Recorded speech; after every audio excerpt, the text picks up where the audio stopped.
Yo, what's up guys? It's Noah here, and in today's video, we're going to be breaking down the NBA slate on Draftkings and Yahoo for Wednesday, July the 14th. Got Game 4 of the NBA Finals on Wednesday. Bucks were able to get a win last game. Now the series is at 2-1. Bucks could potentially tie the series 2-2. Should be a pretty interesting game on Wednesday night. Me personally, I'm hoping this game, or this series, just goes 7 games, so that way we get, as many slates for NBA as we possibly can. I don't want the NBA season to end. NBA is my favorite sport, so I want this game or this series to go 7 games. I'm hoping the Bucks can tie things up tonight or Wednesday night. So we'll see when it comes to that. But yeah, guys, as always, we're gonna talk through this showdown slate, kind of break it all down. We'll start off on the Phoenix side, talk about really every playable option on Phoenix. We'll talk about every playable option on the Bucks. We'll also take a look at some picks I do like on Prize Picks for today. Prize Picks, they are the sponsor of this video. We have partnered up with Prize Picks. If you guys have not checked out Prize Picks yet and you would like to, they are a little bit different from DraftKings and from FanDuel. It's a little bit different of a way to play DFS. You're playing against the house. You're not necessarily playing against other people. So if you're someone that believes, DFS is hard because, people are playing 150 lineups, if you're trying to avoid playing a bunch of pro players, we can go over to Prize Picks and just, it's you versus the projection pretty much. They have their fantasy projection for each player, how many fantasy points they expect each player to score, and you pick whether you think they go over or under their projection. So they pretty much have every guy that they expect to see meaningful minutes. They have their projection listed. They have fantasy points, and they also do single stat, which is pretty much, their point projection, assist projection, rebound projection. So it's pretty much like player props. You can also take those as well. They have 3-pointers made. They have free throws made, which is something new they added. You can take over or under 3.5 free throws made for Chris Paul, 8.5 free throws made for Giannis.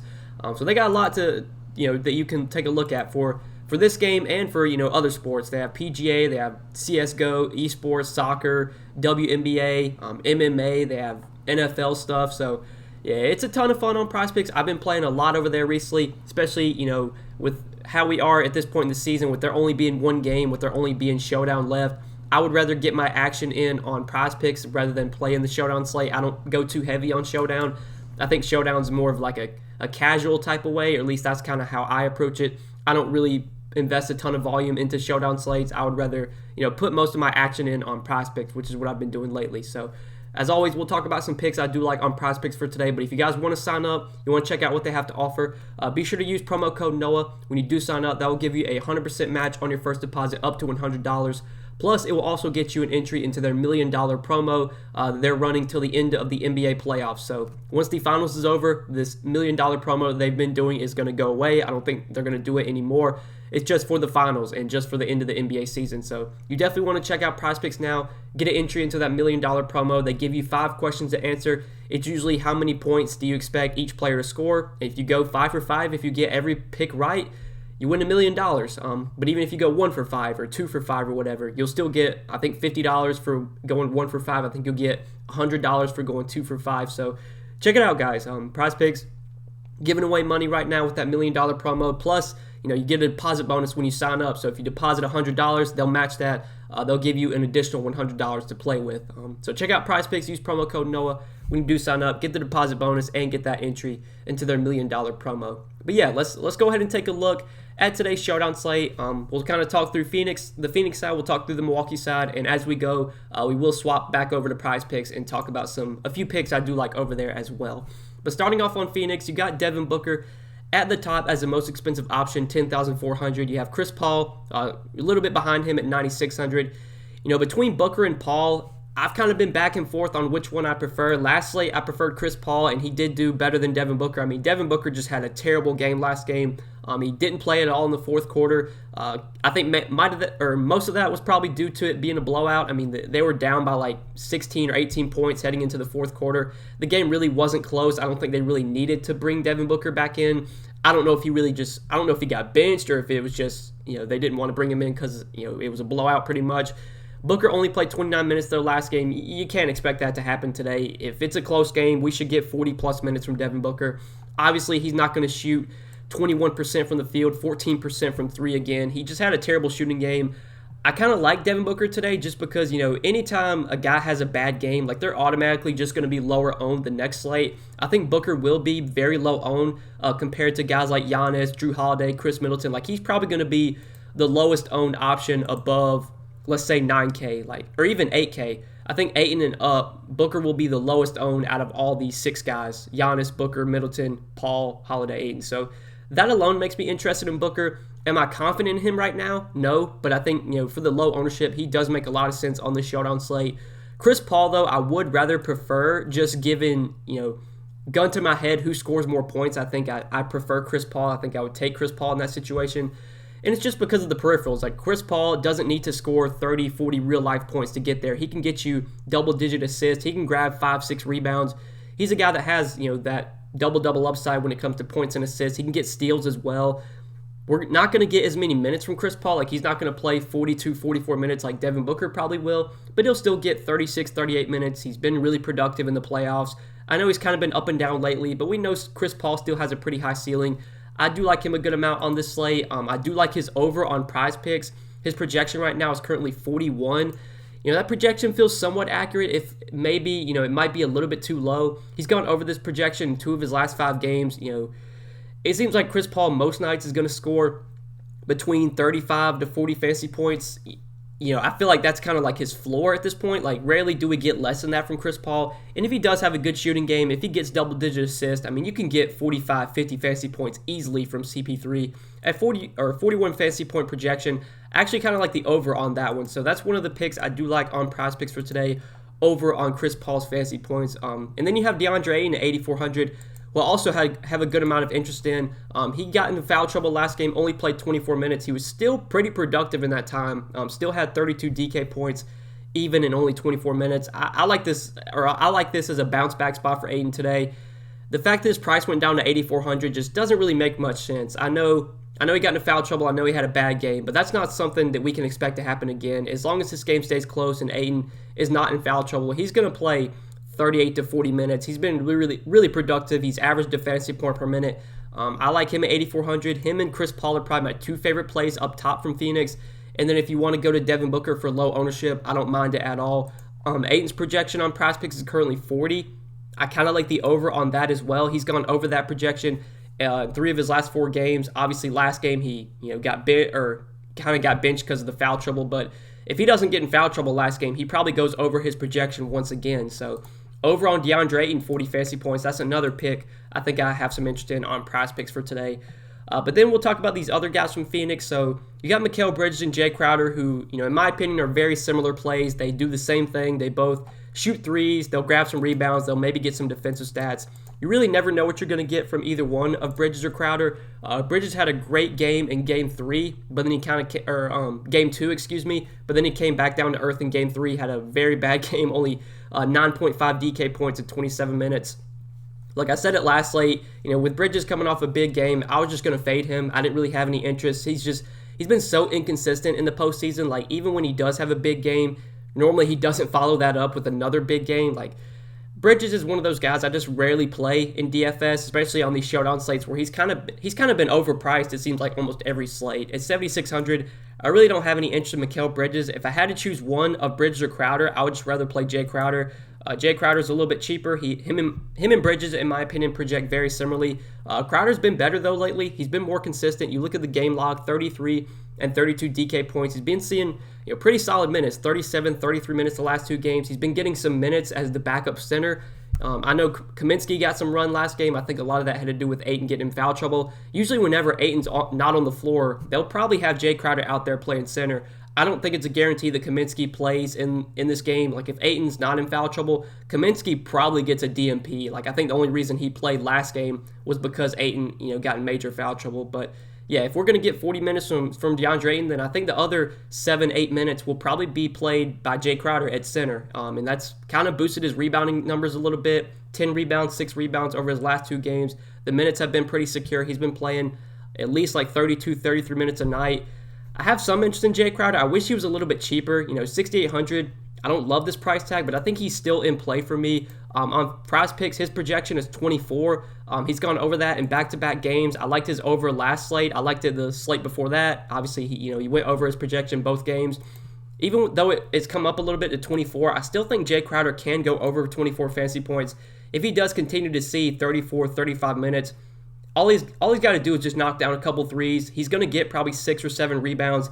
He can get you a few steals maybe. He can definitely find his way to 24 fantasy points if he does continue to play 33, 34 minutes. So I do like over Jay Crowder. I would say these are like my 3 favorite picks from Phoenix right now. And then we'll talk about some guys on the Bucks I do like for Prize Picks. But the rest of these Suns guys, kind of looking at the bench guys. Cameron Payne at 4,600. Got increased minutes last game due to Devin Booker not really playing at all in the fourth quarter. I'm pretty sure Cameron Payne, I think he played like the entire fourth quarter or close to it. He played 25 minutes. That's something we cannot expect to happen again. My best guess is Cameron Payne goes back to playing like 12 to 15 minutes today. And at 4,600, really no interest in Cameron Payne. He's just not getting enough minutes right now to be viable. I think the only way he does see increased minutes, or the only way he plays the same amount of minutes he did last game, would have to be, if it's another blowout or if Booker just has a terrible game and they bench him, which I don't think is going to happen. Cameron Payne's probably only going to play like 15 minutes, so no interest in him. I think Cam Johnson, though, at 3,800, kind of makes some sense as a value option. He did play 30 minutes last game. He's been getting, pretty consistent minutes off the bench now. I don't think he plays 30 minutes again. I think he also kind of saw increased run due to Ayton getting in foul trouble. He probably doesn't get that 30 minutes again. He probably only plays like 22 to 24. But if we do get 22, 24 minutes from Cam Johnson, I mean, he can give us, 18, 20 Draftkings points in that time. He was really expensive at 6K. It was tough to roster him when he was 6K. Last slate at 4,600, I thought he was an okay option, but I didn't love him. Now that his price has come down even more, down to 3,800, I think Cameron Johnson actually is a very solid value here. He was really popular in Game 1 of this series when he was 2,800. I think he'll be pretty popular today at 3,800, but for good reason. It's hard to find guys this cheap that are consistently getting 22, 24 minutes, which is what we can expect from Cam Johnson. So he's probably my favorite value from Phoenix. Kaminsky, I'm off of. Obviously, he saw increased run last game, but that was due to Ayton getting in foul trouble. If Ayton doesn't get in foul trouble last game, there's a good chance that Kaminsky doesn't even play. So I'm fading Frank Kaminsky. If you want to chase that, go ahead. But I think there's a pretty good chance he doesn't play at all today. Then Torrey Craig at 1,800, I liked a lot as a value punt last slate, and he saw 15 minutes, which is what I expected. I thought Craig would play 12 to 15 minutes, and he did. He wasn't productive at all. He only had 3 Draftkings points in that time. He shot 1 for 5 from the field, 0 for 3 from 3. I mean, Torrey Craig, he's not a very productive player when he's on the floor. He's not a guy that's really going to do much, but he's going to consistently get the minutes. He's consistently been a part of this Phoenix rotation. I expect he plays around 15 minutes again. For $1,800, he's a fine put option. I don't think he's as good of a value as he was last slate, but still viable in my opinion, just because it is pretty hard to find guys this cheap that are consistently getting 10 to 15 minutes, which is what we can expect from Torrey Craig. But then like Abdel Nader, I don't really have any interest in. I think last game he played some minutes, but 7 minutes from Nader. He could play 7 minutes again. He could play 0 minutes. I mean, he wasn't even in the rotation. I think Game 1 he didn't even play. So, I don't really have any interest in Nader. Craig's viable. Johnson's viable. Those are probably my 2 favorite cheap guys to go to from Phoenix. But that basically does it for the Phoenix side. Now we can go ahead and talk about Milwaukee. Look at the Bucks here. So at the top, you have Giannis for 12,200. Giannis, he's expensive, obviously, but he continues to be the top option for me. So far in the series, you've had to have him. He's been in the winning lineup every slate so far. I don't see anything changing today. I think the only way that Giannis doesn't crack the winning lineup is if he either gets injured, which obviously we don't want to happen, or it's just a massive blowout or something. Even with it being a blowout last game, even though Milwaukee won by 20, Giannis still played 38 minutes. He still had a massive game. He's just doing everything, offensively. He's taking a ton of shots. He's dominating in the paint. He's getting to the free throw line a ton. He's grabbing a ton of rebounds. I mean, he's doing what we expect. Giannis is an incredible player. He's obviously a great, fantasy point per minute player, and we've seen that so far in the postseason. We've seen that so far in this series. Giannis is once again a top play. I don't think I need to tell you that. You guys should obviously know that. But Chris Middleton and Drew Holiday. So lastly, my stance last slate was to not play Giannis, Drew, and Middleton all together. I didn't think that I thought the chances of all three of those guys being in the winning lineup was pretty slim, and surely enough, Giannis, Middleton, and Drew were all in the winning lineup last slate.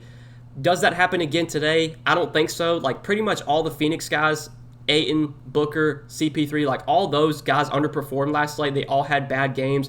I don't think that happens again. So, I don't think I'd be playing Giannis, Drew, and Middleton all together. It's just not something that I would be doing. I know it worked last slate, but I don't see that happening again today. But you could definitely go to one of these two guys now. Obviously, my favorite play from Milwaukee at the top is definitely Giannis. Giannis is the guy I want to get in. But Middleton's still fine at 10K. I would probably rather play Chris Paul over Middleton, but Middleton's going to play 40-plus minutes. He's not been great so far in the playoffs. Really, the only games he was good was when Giannis was out, as we kind of would expect. Really, since Giannis has come back, Middleton's kind of come back down to earth. You never know what you're going to get from him, but the minutes will be there. The opportunity will at least be there. If he has a good shooting game, you could get 40, 45 DK points from Middleton, but I would rather go to Chris Paul over Middleton. The same could be said for Drew Holiday. I'd rather take Chris Paul over Drew Holiday. I probably would rather take Ayton over Drew Holiday as well, especially because Ayton's a little bit cheaper. But same thing goes for Drew as it does for Middleton. Drew's going to play 40 to 42 minutes. He's been a little bit better than Middleton lately. He's been a little bit more consistent. 41 and 45 DK points his last two games. Drew does contribute with peripherals. I know Middleton, can do that as well, but we do usually see Drew get 8 to 10 assists. He'll grab 5, 6, 7 rebounds. His floor might be a little bit higher than Middleton's. Both guys are in play for me, but I think I'd rather go to Chris Paul, rather go to Ayton over Middleton and over Drew. I think that's kind of my stance for those Milwaukee guys. Then you have Brook Lopez at 6,200.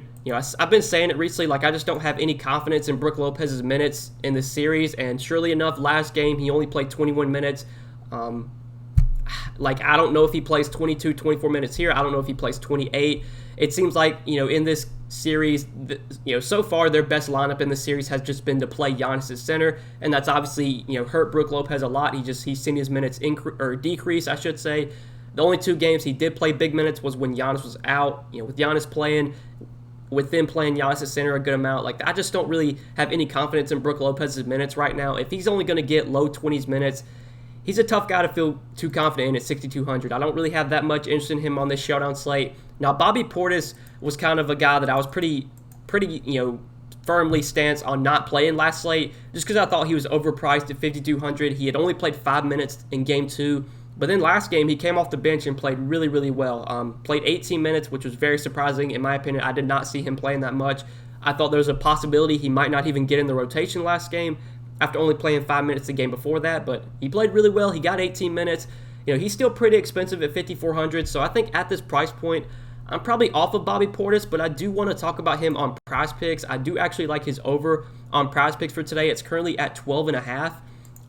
If Bobby Portis plays 10, 12 minutes, he can easily go over 12.5 fantasy points. He's a point-per-minute player. He's a guy that can be productive when he's on the floor. He only needs 12 minutes to go over this projection. If he does get 16, 18 minutes like he did last game, he's easily going to go over this projection. I think I'm more likely to take the over on Bobby Portis' projection on Prize Picks rather than playing him on the showdown slate, because I think on the showdown slate, he's kind of priced appropriately. If he does get 18 minutes again, he could put up a good score for this salary, but I'm more likely just to go over to Prize Picks and take his over because I think his projection is a little bit too low over there. I would rather go to guys like PJ Tucker, Pat Connaughton over Portis on the showdown slate because both Connaughton and Tucker are cheaper than Portis, and both of them have consistently been getting big minutes. Pat Connaughton, once again, played 30 minutes off the bench last game. He's not a very productive player when he's on the floor, but the minutes have consistently been there. He's seen at least 30 minutes in 3 of his last 4 games. I think Connaughton at 4,200 is a solid value once again. I think PJ Tucker at 3,400 is also a solid value. PJ Tucker he's going to play his normal 30, 35 minutes. Obviously, PJ Tucker's not a very productive player either. You never know what you're going to get from PJ Tucker. But at 3,400, you're getting a guy at this price tag that's going to play 30 to 35 minutes. There's at least a path for him to score 20, 22 DK points, which if he does score, 20 DK points, there's a good chance he'll be in the optimal lineup. So PJ Tucker I like for value. Pat Connaughton I have a good amount of interest in for value as well. I've been taking the over on PJ Tucker lately. I think it looks really good once again. 15 fantasy points. He's gone over this projection in 4 of his last 5 games. If he continues to see these 30, 35 minutes, I know, at this point, you just don't really know what you're getting from PJ Tucker. Some nights he'll make a couple threes, grab some rebounds, get a steal or two, and he'll go over this projection. Some nights he just won't do anything when he's on the floor, and he'll go under. But I'm willing to bet that if he continues to get these minutes, he's probably going to go over this projection most times, just because, for him to go over this projection, look what he did last game. I mean, he made 1 3-pointer. He went 3 for 5 from the field, 1 for 2 from 3, 7 points, 3 rebounds, 1 assist, 2 steals. Like, that's all you really need from PJ Tucker to go over this projection. And he can do that. Like, he can knock down a couple threes. He can grab a few rebounds. He can get some steals. That's really all you need him to do. 3,400 on DK, like him for value. 15 fantasy point projection on Prize Picks. I like the over on that one as well. So these are kind of my 5 early picks on Prize Picks for today. Over on Chris Paul fantasy points, over on Ayton, Jay Crowder, Bobby Portis, and PJ Tucker fantasy points. And if you want to tell me if you want to use these 5 picks for yourself, you can do a 5-pick flex play, or you can maybe do a power play and take out one of these. You could take out one that maybe you don't feel as confident in, or make some picks for yourself, guys. If you want to check out Prize Picks, be sure to use that promo code NOAH when you do sign up. Get that deposit bonus and get an entry into that $1 million promo, as you can see on the screen right now. Prize Picks not going to be doing this, for long. Once the finals is over with, I'm pretty sure this $1 million promo will be gone. So you want to go ahead and sign up now if you have not yet. Make that deposit. They'll send you an email to join the $1 million promo contest to get your questions, or to submit your questions. You can submit them through your email. But yeah. Lastly, before we finish off this showdown slate, want to touch on these last few guys from Milwaukee, Bryn Forbes and Jeff Teague. I think that's really it. Those are the only guys we need to talk about. So Bryn Forbes, at this point, I don't really have any confidence in Bryn Forbes. It seems like he's kind of been passed up over Jeff Teague. Like, Jeff Teague's been playing more minutes than Bryn Forbes. I think Jeff Teague's also been checking in before Bryn Forbes has. Jeff Teague's normally Bryn Forbes was like the first guy off the bench, but that hasn't been the case lately. So at 2,400, just no confidence in Bryn Forbes right now. No inch in him. Would rather get up to Tucker, Connaughton, all these other guys we've talked about. Jeff Teague at 2,200, again, saw 14 minutes last game. He's been getting 10 to 12 minutes most nights in this series. He's played at least 10 minutes in every game so far. I think Jeff Teague's fine at 2,200. I don't feel great about him, but it seems like he's passed up Bryn Forbes in the rotation right now. He's going to be playing more minutes than Bryn Forbes will. Between Forbes or Teague, I'd rather play Teague. I don't feel great about either one, but I think Teague is definitely viable. For me, though, in terms of value, I'm looking at guys like Pat Connaughton, PJ Tucker, Cam Johnson, maybe Torrey Craig. Like, that's kind of where I'm looking to for my value today. And if you plug in, a couple of those guys, you've got plenty of salary to fit in Giannis, to fit in Chris Paul, to fit in those guys at the top that we have mentioned already. But yeah, I think we talked about really every playable option on this showdown slate. I think we broke everything down, guys. We hit on Prize Picks as well, talked about some picks I like over there for today. So that does it for this video. I hope you guys did enjoy. As always, I do appreciate you watching. And if you did enjoy, be sure to click that like button down below. Click that subscribe button as well. And also hit the notification bell so that way you do get notified every time I upload, and you also do get notified every time I live stream. Once again, I should be live Wednesday afternoon. I've been going live pretty much, I do plan on going live every game for this final series. I went live on Sunday. I should be live once again Wednesday, probably sometime around 6 or 7 Eastern, sometime around there. So check my channel or go to my YouTube channel around 6 Eastern. I'll most likely be live Wednesday afternoon, breaking down the slate with you guys and answering all your questions as always. But best of luck tonight. Thanks for watching the video. Hope you guys enjoyed. We'll see you in the next one. Peace.